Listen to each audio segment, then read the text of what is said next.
Olá, tudo bem? Seja muito bem-vindo, muito bem-vinda à nossa aula de Direito Administrativo para a Polícia Civil de São Paulo. Isso aí, né, pessoal? Muitas vagas à vista, vale a pena se dedicar para esse concurso. Eu tive a honra de ser delegado de polícia no Mato Grosso, uma experiência muito rica, muito gratificante. Isso se deu nos anos de 2007 a 2008. Fiquei um ano nesse período, né, entre 2007 e 2008.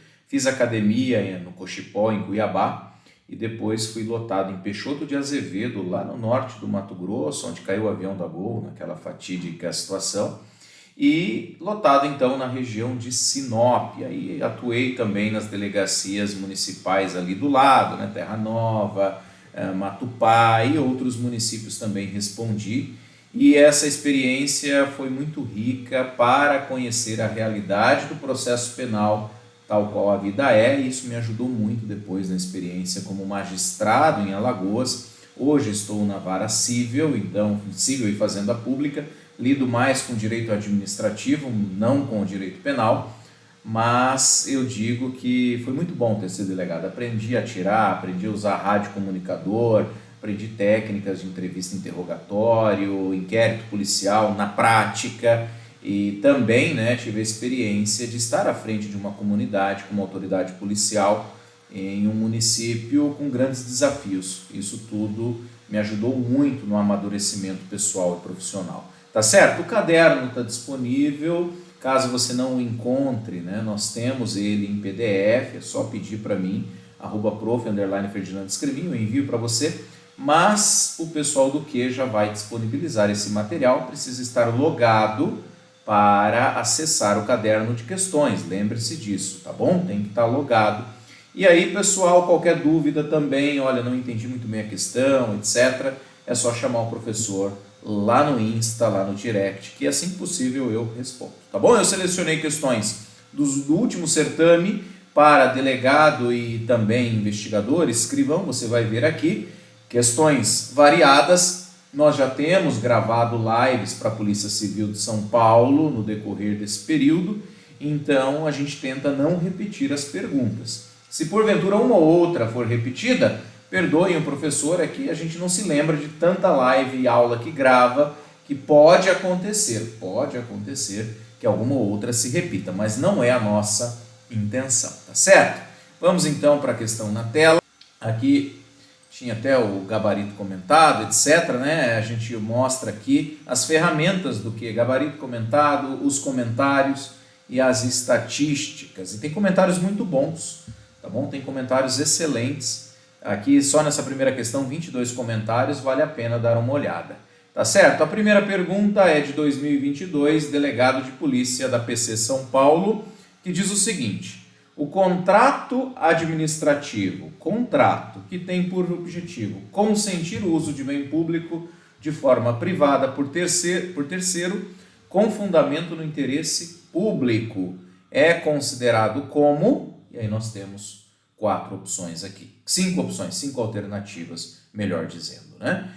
Pessoal, de cara eu olho aqui que aforamento, o Instituto lá da Enfiteuse, coisa antiga, e locação, letras A e C, aforamento e locação, são institutos típicos de direito privado.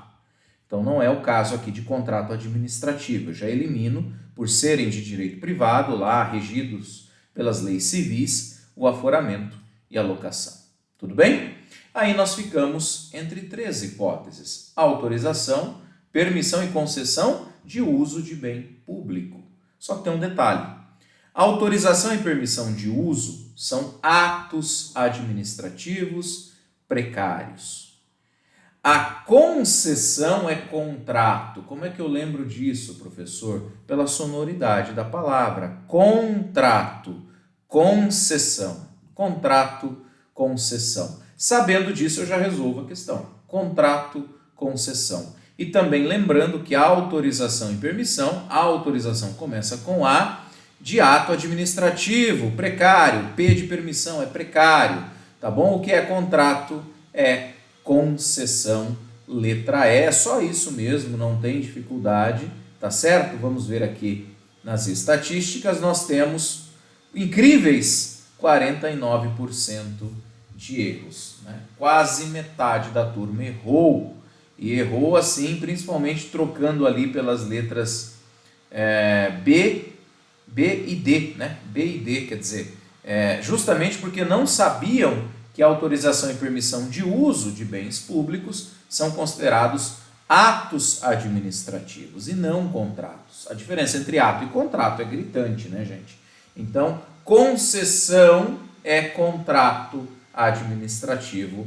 A primeira palavra aqui já remete à resposta. Show? Beleza? Pergunta de número 2. Também para delegado de polícia, o ano de 2022, vamos lá. Uma empresa pública realizou licitação com vistas a contratar equipamentos de escritório que deverão ser disponibilizados a seu pessoal que se encontra em regime de trabalho remoto, famoso home office. Foram adquiridos computadores e impressoras que permanecerão de propriedade da entidade, mas poderão ser utilizadas pelos funcionários em suas residências, dado o novo regime de trabalho adotado pela entidade. Então, observa aqui, empresa pública, a administração indireta, compra os computadores e deixa a turma em home office. Isso foi muito comum durante a pandemia, né? O empréstimo de equipamentos para os servidores trabalharem em casa. O Tribunal de Contas, diz a questão A, instaurou o procedimento para apurar a validade da contratação e, na situação hipotética, na jurisprudência do Supremo e na Lei 13.303. É correto afirmar. Então, nós temos aqui uma matéria, uma questão relacionada ao controle da administração. Controle que é um princípio fundamental da administração pública, o princípio fundamental do controle, que significa fiscalização e correção, ou fiscalização e revisão, conforme o autor. Mas o que interessa saber é, como a administração cuida do que é público, as coisas precisam estar sujeitas a uma fiscalização. É preciso haver, melhor dizendo, instrumentos de controle, baseados aqui naquela ideia de checks and balances, ou freios e contrapesos, que nós herdamos lá da doutrina administrativista inglesa, né? Lembre-se, o Brasil adota um sistema inglês de jurisdição, né? Jurisdição única. Nós não temos jurisdição administrativa, isso até por força do artigo 5º 35 da Constituição Federal, que diz que a lei não excluirá do judiciário a análise de lesão ameaça direito. Aqui estamos no terreno da fiscalização do Tribunal de Contas, que, como diz a questão, instaurou o procedimento para apurar a validade da contratação. E aí nós temos o caso concreto, a jurisprudência do Supremo e a Lei 13.303. O Tribunal de Contas pode investigar a contratação? Pode. Pode, por quê? Porque o Tribunal de Contas é um órgão de controle cujas atribuições estão lá na Constituição Federal. Na Constituição Federal. Então, o Tribunal de Contas tem assento constitucional, tem previsão constitucional e ele analisa as contas de toda a administração pública, incluindo aí a administração direta, mas também a indireta. Só que tem um detalhe, nós estamos no campo da administração indireta, cujas entidades, eu sempre brinco, se você é meu aluno, minha aluna sabe disso, na administração indireta nós temos filhos criados. Nós temos entidades que gozam de autonomia gerencial, administrativa e financeira. E aqui no caso concreto, eu vou voltar um pouquinho, nós temos uma empresa pública que adquiriu esses equipamentos e que tem a sua autonomia gerencial. Essa autonomia precisa ser respeitada.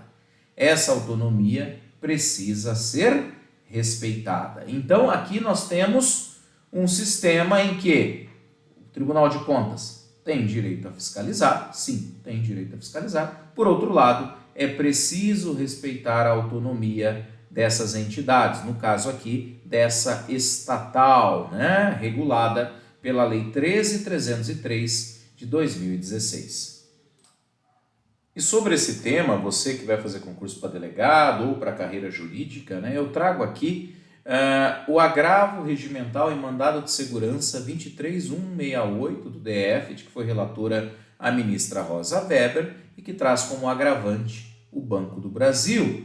e que tem por objeto deliberações do Tribunal de Contas da União, deliberações do TCU, e essas deliberações determinaram o fornecimento de trabalhos de auditoria interna, mas houve a recusa de entrega por parte do Banco do Brasil sob a invocação dos sigilos bancário e empresarial.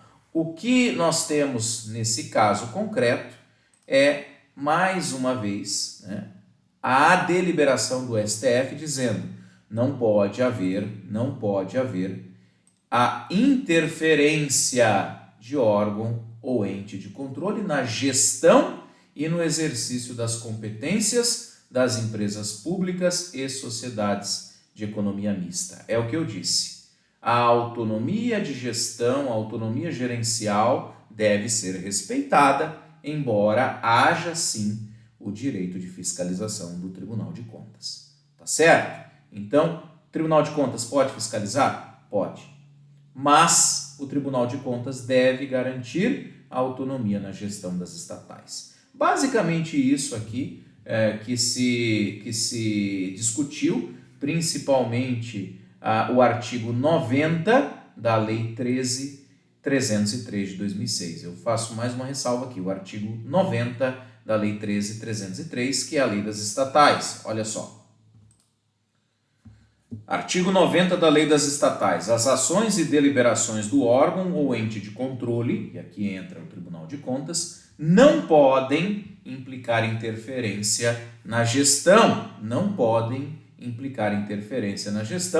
das empresas públicas e sociedades de economia mista a eles submetidas, nem ingerência no exercício de suas competências e definição de políticas públicas. Ou seja, a gestão deve ser respeitada, tudo bem? Artigo 90 da Lei 13.303. Voltamos para a questão, agora ficou fácil, né? Eu te dei todo o arcabouço teórico, falei do entendimento do Supremo, citei um precedente relacionado ao Banco do Brasil, que é uma sociedade de economia mista, citei o artigo 90 da Lei 13.303 e também o princípio e a doutrina do controle, da fiscalização e correção da administração pública. Portanto, letra A. O Tribunal de Contas não poderá investigar a contratação? A empresa pública domiciliada no exterior. Não tem problema. A verba é pública, é Brasil. O fato de ela estar domiciliada no exterior não impede a análise de contas. Letra B. A estatal, independentemente de seu objeto, estará sujeita ao controle do Tribunal de Contas, desde que a medida não implique em interferência na gestão da empresa. É essa aqui, pessoal? É a letra B. Então, a estatal está sujeita ao controle? Sim, mas não pode a medida de controle interferir na gestão da empresa. Beleza? É a letra B. Vou mostrar aqui e rapidamente as estatísticas, vamos lá. Nós temos 35% de erros, que não é uma pergunta tão corriqueira, tão repetida nos certames. A letra B é a nossa resposta, vamos ver as demais. C. Na realização da atividade fiscalizatória, o Tribunal de Contas deverá ter acesso irrestrito aos documentos e às informações necessárias à realização dos trabalhos, excluídos os classificados como sigilosos. Na realização da atividade fiscalizatória, o sigilo não se aplica ao Tribunal de Contas, não é verdade? Então a palavra excluídos ali não vem a calhar, não se aplica aqui, tudo bem? O Tribunal de Contas tem acesso amplo, inclusive, aos classificados como sigilosos. O sigilo é externo, o sigilo não alcança a Corte de Contas. Do contrário, haveria ali uma blindagem indevida da entidade. Basta colocar como sigiloso, o Tribunal de Contas nunca vai ver. Não é assim que funciona. Letra D. A instauração do procedimento não é válida? É válida sim, com base no controle e na previsão das competências constitucionais do Tribunal de Contas. E a letra E fala: a apuração somente poderá ser realizada, somente, olha o problema aqui, se a empresa tiver como objeto prestação de serviços públicos. Não, atuação na atividade na área econômica também. Apenas torna o enunciado errado. Ficamos então com a letra B, conforme explanamos. A próxima aqui, já um case, também delegado de polícia, as primeiras todas para Delta, São Paulo. Suponha que o chefe de uma determinada seção administrativa, agindo dentro de sua competência legal, opte por nomear determinado servidor em função de confiança, sob a justificativa de que o servidor possui as características pessoais ideais para o desempenho da função. Imagine, porém, que após algumas semanas da nomeação, venha a público a informação de que a nomeação se deu com a principal finalidade de redistribuir a outro servidor processo administrativo, cuja responsabilidade incumbia à época da nomeação ao servidor contemplado com a função de confiança. Ou seja, em palavras simples, tem caroço nesse angu. A verdade real não é a mesma da verdade declarada. Tudo bem? A verdade real não coincide com a verdade declarada. A autoridade ela tem a competência para redistribuir, ela pode. Então não está agindo com excesso de poder, né? Está agindo desviando a finalidade. Está agindo com desvio de finalidade. Por quê? Porque tem caroço nesse angu. Porque o que está aí não é o que realmente aconteceu. O que está no papel efetivamente não corresponde à verdade dos fatos.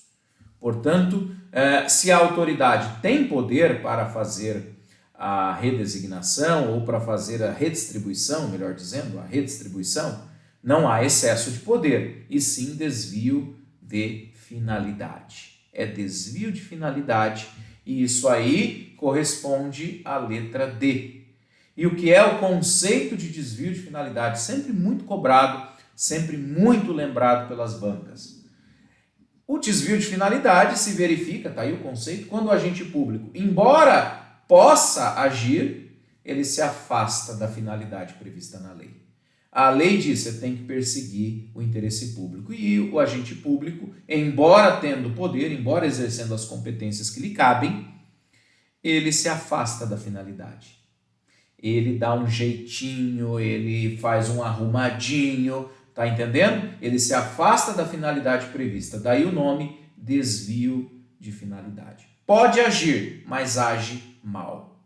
Essa é a questão. Quando eu posso agir como autoridade pública, mas atuo premido de interesses pessoais, de outros interesses escusos, dissonantes do interesse público, estou atuando com desvio de finalidade. É a letra D. Tá bom? Letra D de dado, desvio de finalidade. Olha, um baita de um tema que sempre cai. Eu me lembro, todos os concursos que o professor fazia, desvio de finalidade sempre caiu bastante, né? Em todas as suas manifestações. Você tem desvio de finalidade em ato administrativo, você tem desvio de finalidade, por exemplo, na desapropriação, não é verdade? Lá também se estuda desvio de finalidade.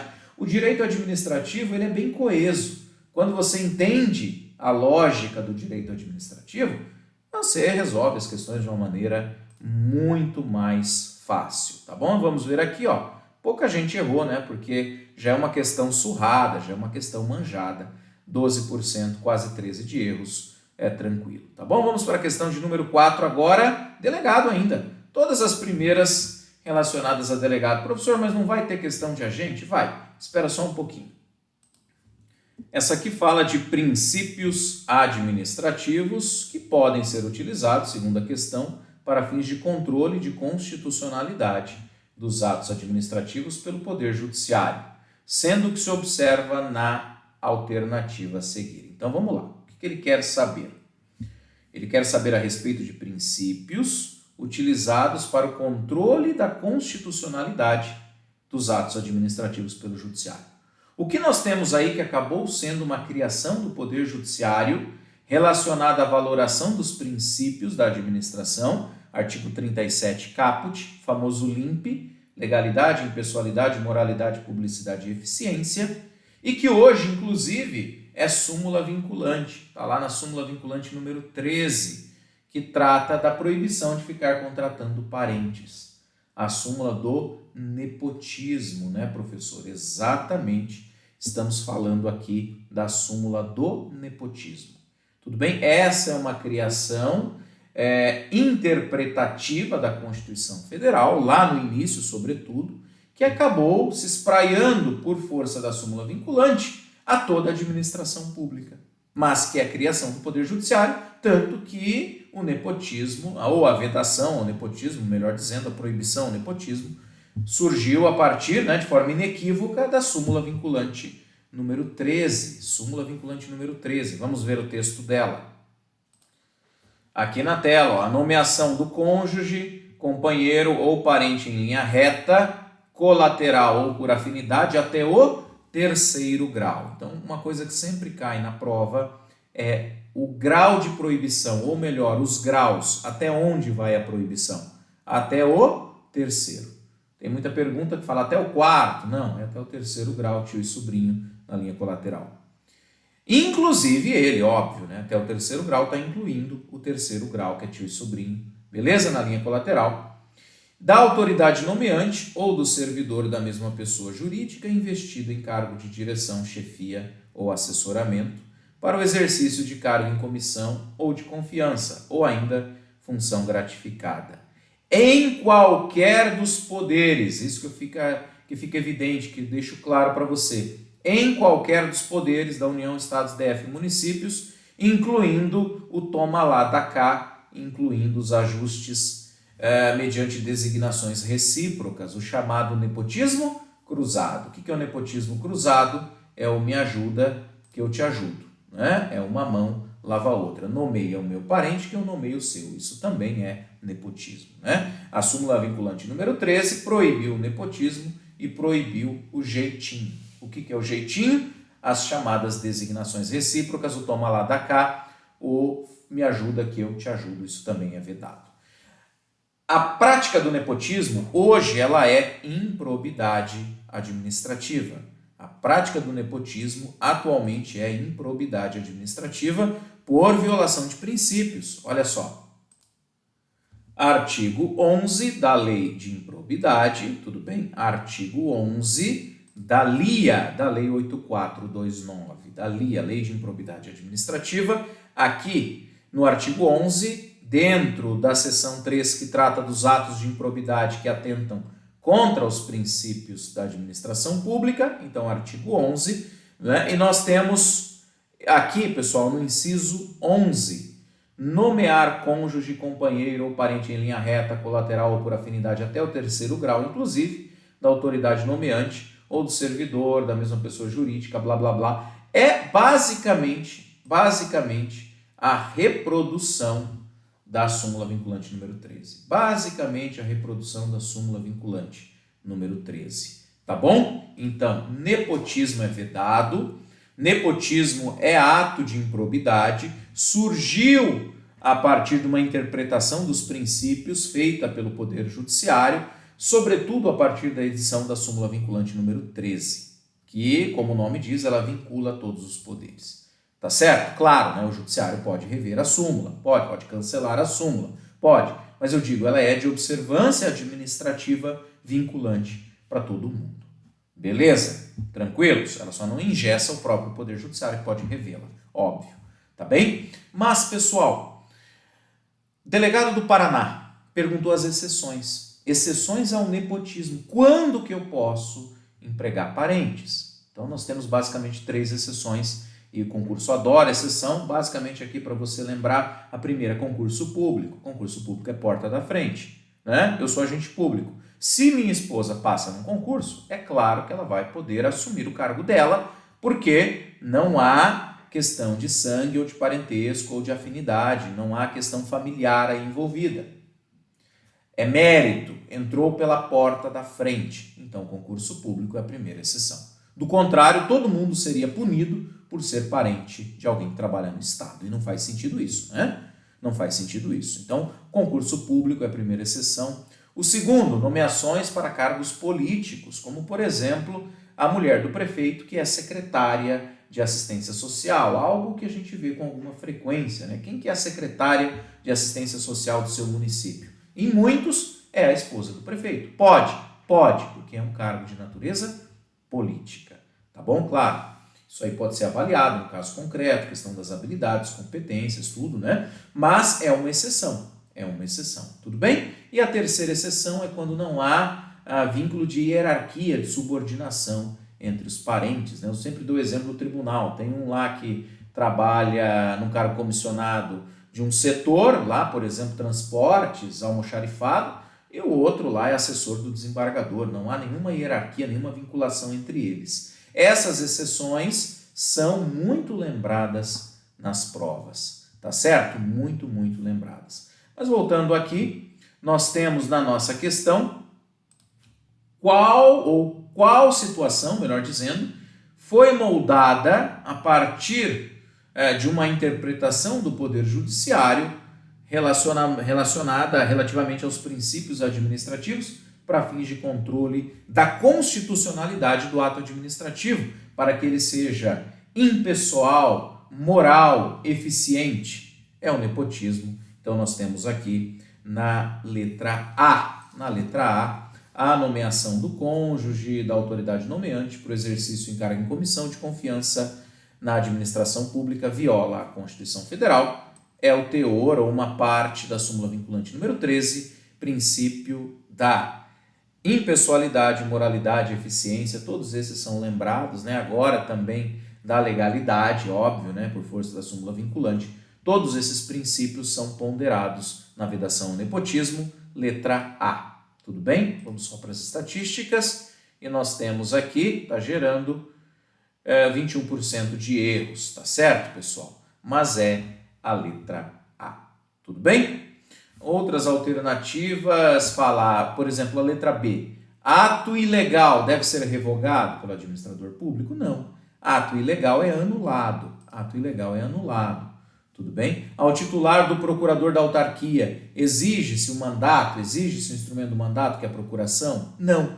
Por quê? Porque a representação é legal. Então você não precisa, se você é procurador do município, tem lá o prefeito te nomeia, baixa um ato administrativo, você não precisa ficar juntando procuração nos processos. Não é? Não precisa, porque a representação é legal. Não é possível autotutela sobre os atos administrativos após a impugnação do judiciário? É claro que é. É claro que é. É só revogar ou anular e comunicar ao juiz. Aí o juiz extingue o processo por perda superveniente de objeto. Então, a autotutela ela é possível, inclusive, quando já tem processo tramitando na justiça. Basta que a administração, né, reconhecendo o direito, exercendo a autotutela, comunique o judiciário e isso vai ser analisado pelo juiz. Tá bom? Quanto ao eventual prosseguimento da ação. Letra E, o princípio da pessoalidade é corolário da isonomia e da legalidade, sendo centrais à ação administrativa. Palavras bonitas, mas erradas. Princípio da impessoalidade. Impessoalidade lembra tratamento isonômico, tratamento igualitário entre os administrados, né? Em favor da legalidade. O Estado não é para beneficiar os chapa, os amigos e prejudicar os inimigos, aos amigos tudo, aos inimigos os rigores da lei. Não é para isso que se pensou a estrutura do Estado, muito pelo contrário, né, professor? O Estado deve ter uma ação impessoal, não pessoal. Pessoalidade é o oposto, né? É o oposto da contemplação constitucional, é o oposto do artigo 37 caput da Constituição, tá bom? Então, pessoalidade não, é impessoalidade. Detalhes que fazem a diferença na sua prova. Beleza? Vamos uma aguinha aqui, vamos que vamos para a próxima pergunta. Agora sim, né? Vamos para escrivão também, professor. Vamos para tira, para gente. Só pergunta de delta. Agora a gente vai para algumas perguntinhas de outros cargos, aqui como escrivão. Sobre o controle externo da administração pública. Lembra? Fizemos uma pergunta de controle para delegado e agora vamos fazer uma pergunta de controle para escrivão. Ou seja, a VUNESP gosta de controle. Perfeito? A VUNESP gosta dessa área, gosta desse tema. E aí nós temos a letra A. Não alcança os atos administrativos vinculados? Claro que alcança. Alcança os atos discricionários e vinculados. Os vinculados também estão sujeitos à fiscalização. Não é verdade? Você pega lá, por exemplo, uma concessão de aposentadoria.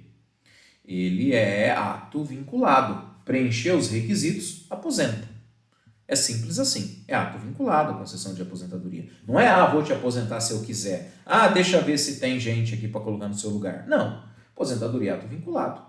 E está sujeito ao controle externo? É claro que sim. O Estado te aposenta e comunica o Tribunal de Contas. E o Tribunal de Contas vai avaliar a legalidade da concessão de aposentadoria, reforma e pensão. E aí está dizendo, não alcança os vinculados? Está errado. Está errado. Inclui-se na competência do judiciário com auxílio dos tribunais administrativos? Nós não temos tribunais administrativos, né, pessoal? Não temos aqui o sistema francês, né, o sistema de contencioso administrativo. Isso não tem, não. Isso aqui está errado. Beleza? Não alcança os discricionários? Alcança sim, como eu acabei de explicar. E aí nós temos duas. É competência do Legislativo com auxílio do Tribunal de Contas ou é competência do Executivo com auxílio da Corregedoria? Controle externo da administração pública por força de diversos dispositivos constitucionais. Eu cito aqui o artigo 71 da Constituição e tantos outros. É competência do Poder Legislativo. Controle externo, competência nata, competência primária do Poder Legislativo com auxílio dos tribunais de contas, tá bom? Aí colocaram esse negócio da corregedoria, porque daí o cara quer ser policial e fala, é corregedoria mesmo, tal, deve ser esse negócio aqui. Não, corregedoria é controle interno. Pessoal, corregedoria é órgão da polícia. Corregedoria é controle interno, tá bom? Aqui a pergunta é controle externo. Controle externo, competência do Legislativo com auxílio dos tribunais de contas, tá bom? Essa é a letra D de dado. Vamos só ver aqui as estatísticas e nós temos quase 20% de erros. Qualquer coisa acima de 20 já é muito para o que concursos, tá bom? Porque a pessoa pode responder várias vezes, tem candidatos de vários níveis, etc, etc. Escrivão da Civil, questões que ainda nós não fizemos, tá bom? Diz lá, empregado da empresa de ônibus que presta serviço público de transporte de passageiros em município, ao dirigir o veículo da empresa delegatária, colidiu com um veículo particular estacionado, causando prejuízo. Nessa hipótese, a responsabilidade civil pelo ressarcimento do dano suportado pelo particular será pelo particular proprietário do veículo batido, do veículo abalroado. Será. Como que é aí? Essa empresa de ônibus é uma pessoa jurídica de direito privado que presta serviço público. Portanto, ela está sujeita à responsabilidade objetiva do artigo 37, parágrafo 6º da Constituição, cujo texto eu mostro agora para você. Olha só. Está aqui na tela, ó, parágrafo 6º. Deixa eu só reduzir um pouquinho a tela para caber todo o texto. Olha só. Prontinho. As pessoas jurídicas de direito público e as de direito privado que prestam serviços públicos. Está aqui, nessa segunda parte, não é? Nós estamos tratando, evidentemente, de uma empresa de ônibus que presta serviço público de transporte de passageiros. Empresa privada prestadora de serviço público. É a segunda parte do parágrafo 6º. E as de direito privado, prestadora de serviços públicos. Responderão pelos danos que seus agentes nessa qualidade causarem a terceiros, assegurado o direito de regresso contra o responsável nos casos de dolo ou culpa. Então a empresa paga e depois ela tem direito de regresso contra o responsável. É isso, né? Normal. Tudo bem? Caso ele tenha agido o motorista com dolo ou culpa. Então, a regra da responsabilidade objetiva se aplica às pessoas jurídicas de direito público e privado que prestam serviços públicos. E é o caso aqui, né? Empresa de ônibus, prestadora de serviço público, natureza jurídica, pessoa jurídica de direito privado, não é? Que presta serviço público, 37, parágrafo 6º. É objetiva da empresa e subjetiva do motorista. Tudo bem? Agora nós vamos achar aqui qual que nós vamos colocar dentro, evidentemente, aqui dessas alternativas, dessas possibilidades. É subsidiária e subjetiva do município? Não. É subsidiária, sim, mas objetiva do município. 37, parágrafo 6º. Essa palavra subjetiva do município está errado. B, subjetiva do município? Não, não é subjetiva, é objetiva. C, objetiva do motorista? Não, do motorista é subjetiva. Do motorista é a parte final, em caso de dolo ou culpa contra o responsável, então ela é subjetiva. Subjetiva significa analisa o dolo ou culpa. Subjetiva, analisa o dolo ou culpa. Objetiva, não analisa o dolo nem culpa. Tá bom? Então, é subjetiva do motorista. Subjetiva da empresa? Não. Objetiva. Objetiva da empresa prestadora do serviço público. Essa aqui é objetiva da prestadora do serviço público. Tá bom? Vamos aqui, temos 20% de erros, mas é uma pergunta bem tranquila. Basta conhecer a letra da Constituição, o artigo 37, parágrafo 6º, e entendê-lo, né? Não adianta nada você estudar se você não o entender. Beleza? Mais uma aqui, a questão de número 7, fala agora para escrivão.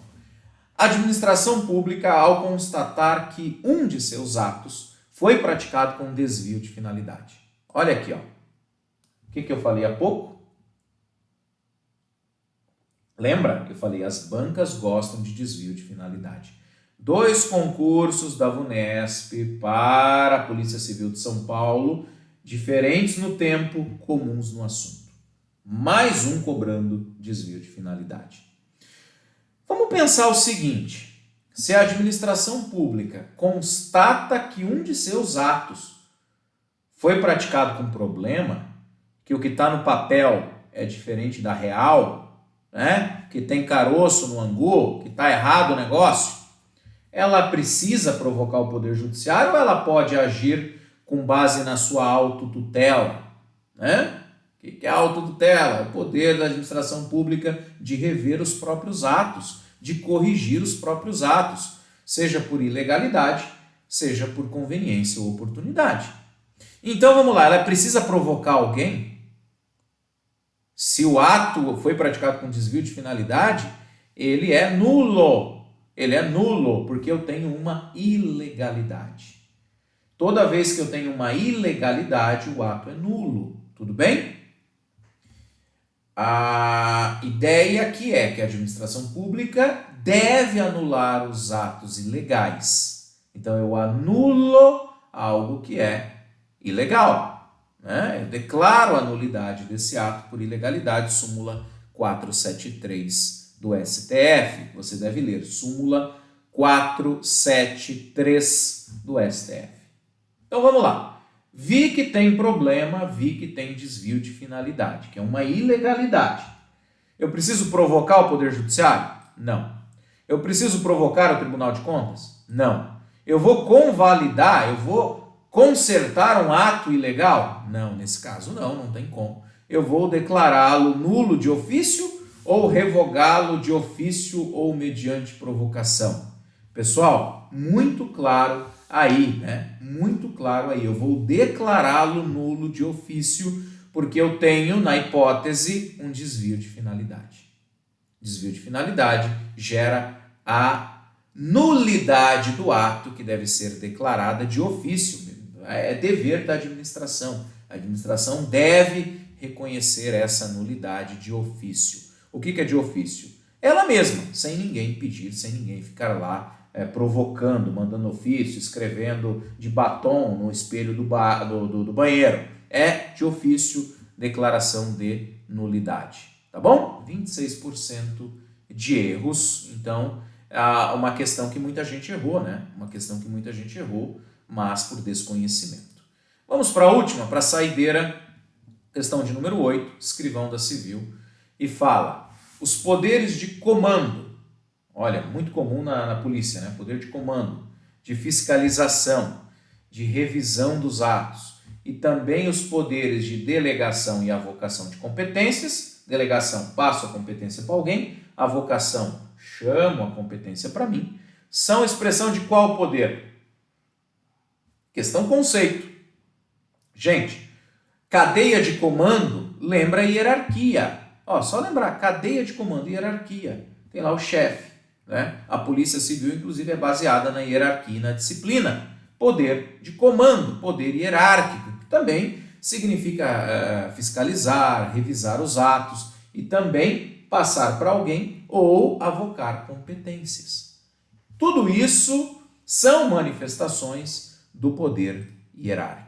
Não dá para ser autotutela, porque a autotutela é o poder de revisar. Eu sei, tem a palavra revisão aí, mas é para tirar do contexto, para derrubar, é a casca de banana. Mas dentro do enunciado, dentro do todo, comando, delegação, avocação é poder hierárquico. Essa não é a definição de autotutela. Também não é a definição de poder disciplinar, né? Nem de poder de polícia. Não estamos falando aqui, né, daquela questão relacionada à fiscalização de terceiros ou também à punição de todos aqueles que estão sob a disciplina administrativa, né? Não. E também não estamos falando de investigação de infrações penais, identificação de autoria, algo típico de polícia judiciária. Nós estamos falando de comando, de hierarquia, de delegar, avocar, de fiscalizar, sim, dentro da hierarquia, né? O chefe vai fiscalizar. Deixa eu ver se está fazendo direito isso aqui. Deixa eu ver se o inquérito aqui está correto. Poder hierárquico, tá bom? Poder hierárquico que inclui comando, inclui fiscalização e revisão dos atos administrativos e, sobretudo, delegação e avocação de competências, tá certo? Então, poder hierárquico está aqui, letra B de bola. Vamos ver as estatísticas, nós temos 23%, quase 24% de erros, observe, 10.257 pessoas erraram. É muita coisa, tá bom, pessoal? É muita coisa. E com isso nós concluímos esta live, resolvemos questões de delta, resolvemos questões de escrivão, né? Tudo aí para favorecer a sua preparação e o mais importante, além de estudar, resolver questões, procure entender os enunciados. Procure estudar os temas que caem nas provas e não apenas ficar lá, qual que é essa? Essa é a C, essa é a D, essa é a A. Ah, beleza, vou para a próxima. Isso não colabora para o seu aprendizado porque você precisa maturar a questão. Você precisa digerir esse conhecimento e, sobretudo, entender o porquê da resposta. Valeu, gente. Um abraço. Tchau, tchau.